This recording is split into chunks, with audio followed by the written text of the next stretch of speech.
The following lesson is linked to Learning Outcome 4, Language, and it addresses the assessment standard that requires learners to use structurally sound sentences in a meaningful and functional manner.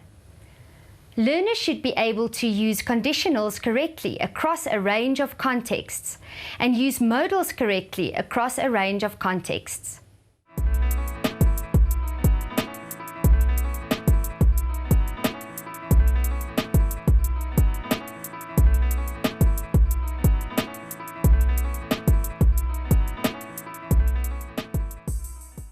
Hello again. I know that at this stage you must be almost ready to just give up. It seems like you'll never get to the bottom of all the things you need to check and fix. But the proofreading stage is such an important part of writing well. You could compare your writing to a beautiful garden. It doesn't matter how lovely the trees and flowers are. If it is full of trash, nobody will want to spend time in it.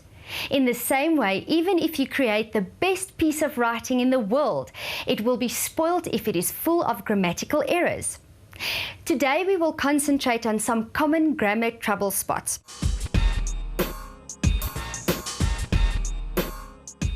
By the end of this lesson, you should be able to recognize and correct some grammatical errors. One area of grammar that often causes trouble is the use of conditional statements. So let's begin by looking at this potential trouble spot. A conditional statement is used when something needs to happen before something else can happen. So a conditional statement often uses if, because if you do one thing, then another thing will happen. Here is an example. If you work hard, you will achieve good results. As well as saying what will happen if something else happens, we also use conditional statements to talk about what might happen, or what would happen, or what should happen. Look at these sentences and write down the part of each sentence that is the conditional statement. I would buy a new car if I won the lotto. Or, if I finish studying early, I might go to the party. Or, Sipu should have waited if he arrived before me.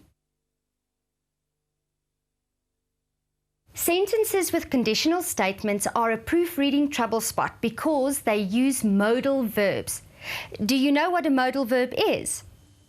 A modal verb is used with another verb to express the possibility of something happening. Here are examples of modal verbs: can, could, may, might, shall, should, must, ought to, will, would. Let's have another look at the conditional statements we looked at before to see if you can pick out the modal verbs. In the first sentence, the modal verb is would. If I won the lotto, I would definitely buy a car. But the thing that has to happen first, the condition, is winning the lotto. In the second sentence, the modal verb is might. First of all, I have to finish studying. That is the conditional statement. But once that is done, there is a chance that I might go to the party. In the third sentence, the modal is should. In the case of Sipu arriving before me, so that's the condition, I really think that he should have waited. Well, so far these modal verbs don't seem too tricky, but the thing that you need to look out for is that you have used the appropriate modal verb for your conditional statement. This is because modal verbs all mean slightly different things. Have a look at these sentences. I should go to the party. I might go to the party. I could go to the party. I will go to the party. Get into pairs and work out of these sentences which one means I'll definitely go to the party. I feel like I have to go to the party. I may go to the party, but I may also stay at home. If I don't think of anything else, going to the party is a possibility.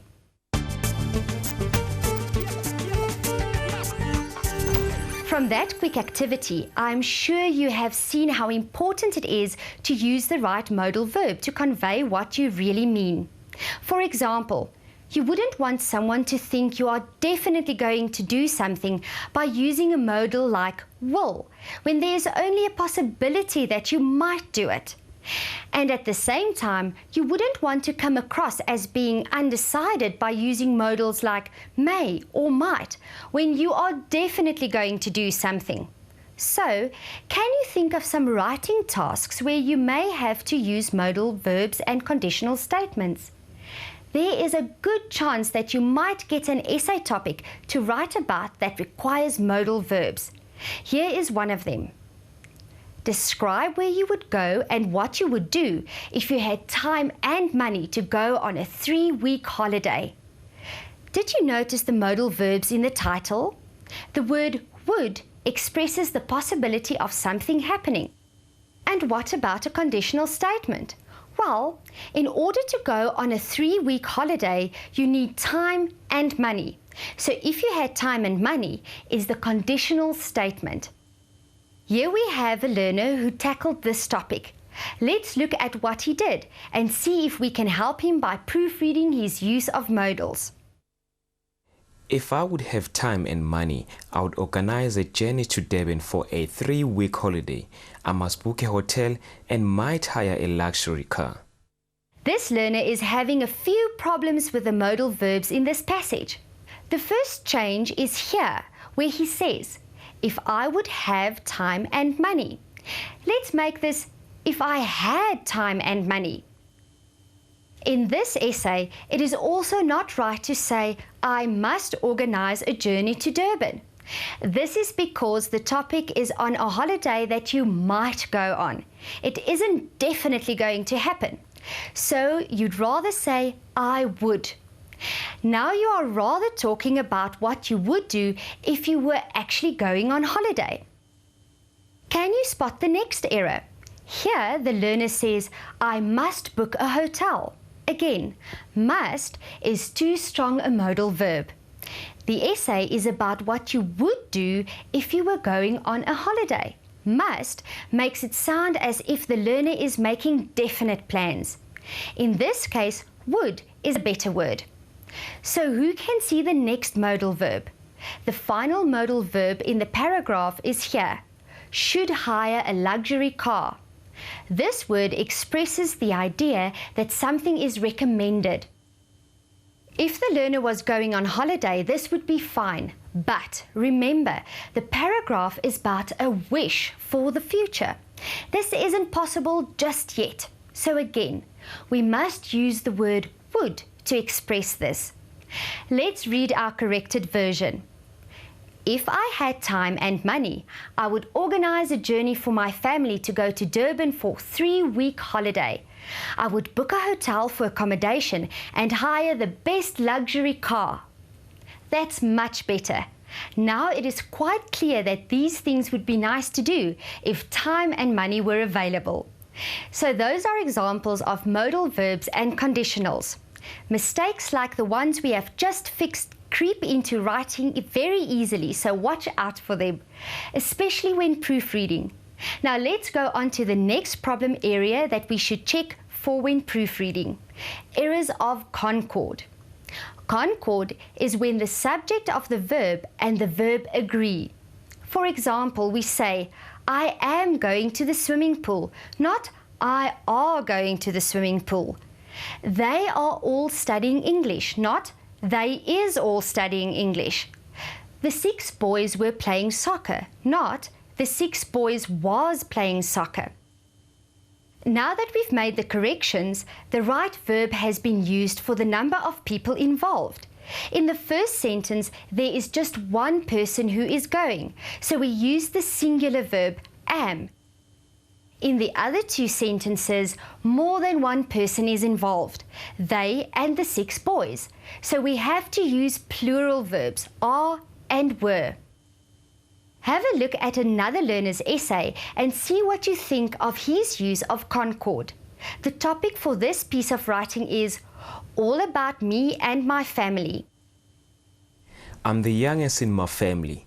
There is 4 children, but only my sister and I lives at home now. My sister have a baby of 2 years old. She's a little girl with the sweetest smile. I have 2 older brothers, but they both has their own homes and families. We all see each other over the weekends when we spend time together. My family are very important to me. In this piece of writing, we can see some more common mistakes to look out for. Problems with rules of Concord happen when the subject of the sentence, for example, I, you, the boy, the students, doesn't agree with the verb. This paragraph starts off well. I is a singular subject and am is a singular verb. Here we need to change is to are. This is because the number of children is 4. That means plural, which means we use the plural verb are. This is excellent. The writer has remembered that we always say someone and I, not someone and me. There is just one problem. The verb should be live, not lives, because there are 2 people, the writer and her sister, who live at home. We need to change this to my sister has a baby of 2 years old, because there is just one person, the sister, who has the baby. But in the next sentence, the opposite must happen.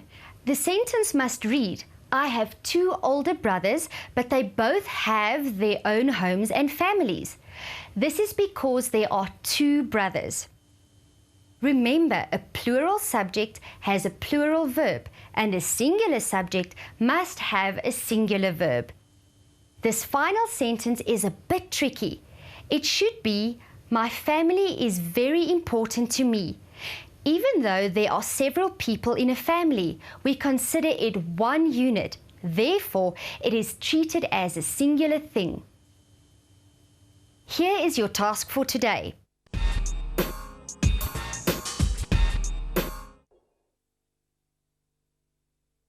Read the following sentences and correct the errors of Concord. Those places was Durban and Michalisburg. No one have the right to interfere.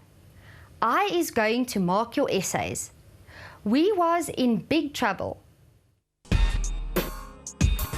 That's a lot for one day.